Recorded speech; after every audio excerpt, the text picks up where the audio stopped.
In the first place, I hate people who hoard gold these days, and I told her so.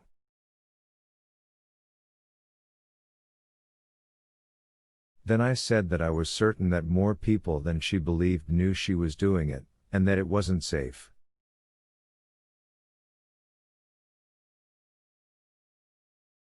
But she told me Margaret had been protesting too, and to mind my own business. That was the first time I had heard of any gold, and I sat up in my chair. Where did she keep the gold? Mrs. Dalton asked curiously. I've often wondered. In a chest under her bed, of all places. I told her anybody might climb the porch and get in a window, but she wouldn't believe me.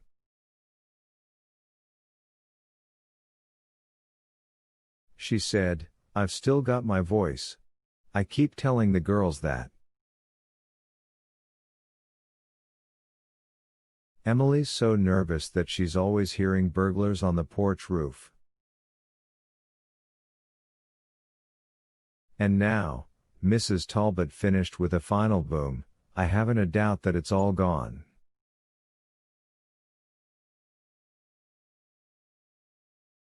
Or most of it. George says it would be too heavy to carry away in one trip. Has anyone an idea how much she had? Mr. Dalton asked, and looked at George, who is in a bank in town.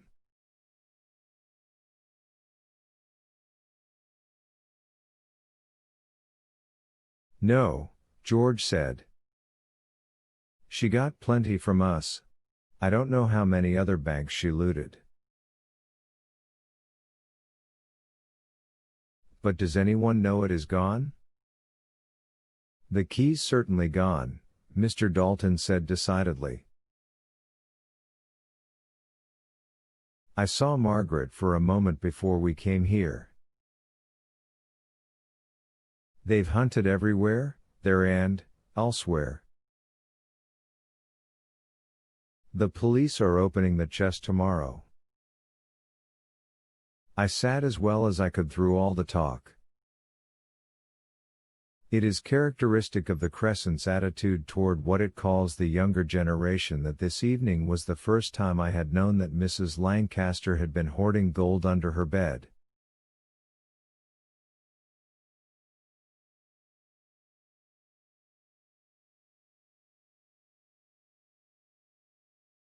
But I felt a sense of relief. Here was a motive at last, and vague as I was as to the weight of gold coins and quantity, I knew that Jim Wellington had left the house empty-handed.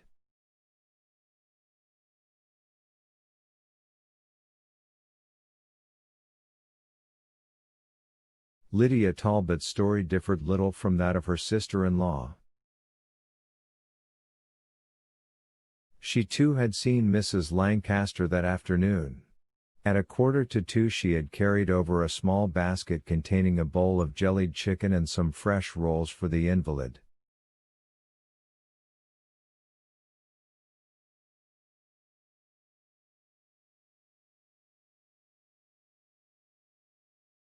The front door as usual was closed and locked. Jenny had admitted her and she had carried her basket upstairs. She was sure Jenny had locked the door behind her.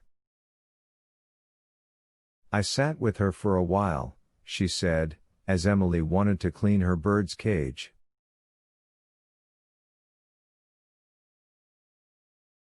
We talked a little, but nothing important, except that I thought she seemed upset about something.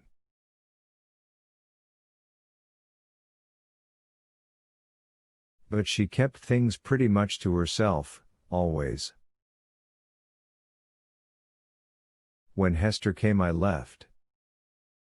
Ellen let me out by the kitchen door.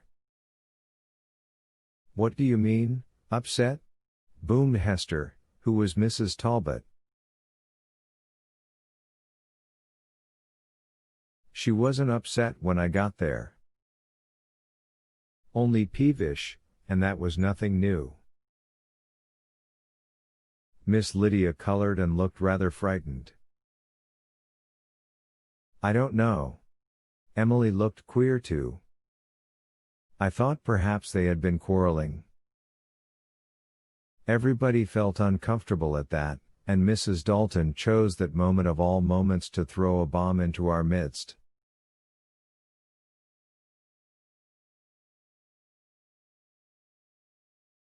The police think it was an inside job, she said maliciously, and smiled. Her husband glared at her. Will someone have the goodness, he demanded furiously, to ask my wife where she got an idea as outrageous as that?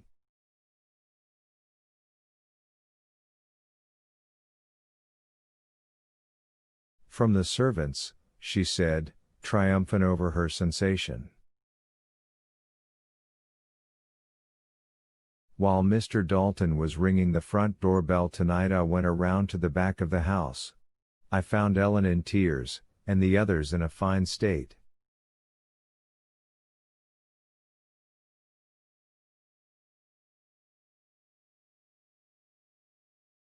The police have not only searched the entire house from roof to cellar, including the furnace and the soiled clothes hampers and the coal pile, there's a man still moving the coal, but they actually got a woman there and made the women take off their clothes.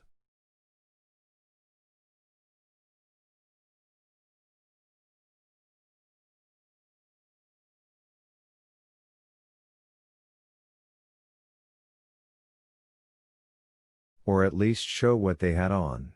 To see if there was blood on them. The Crescent, as represented there, sat in a stupefied silence, not so much because an inside job was suspected, but at the power of a police force which could thus violate its privacy and offend its dignity.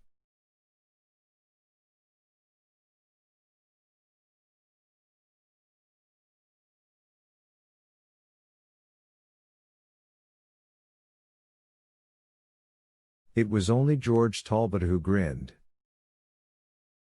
I'd better be getting home, he said. I had a nosebleed yesterday, and I have a little washing to do. But no one laughed. The picture Mrs. Dalton had drawn was too graphic. For the first time in its existence, the Crescent was threatened with the awful majesty of the law, and it did not like it.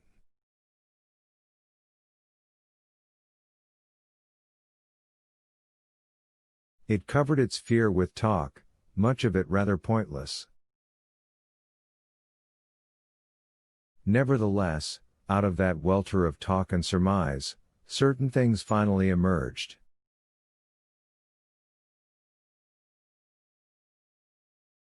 The afternoon at the Lancasters up to or about 4 o'clock had apparently been quiet enough.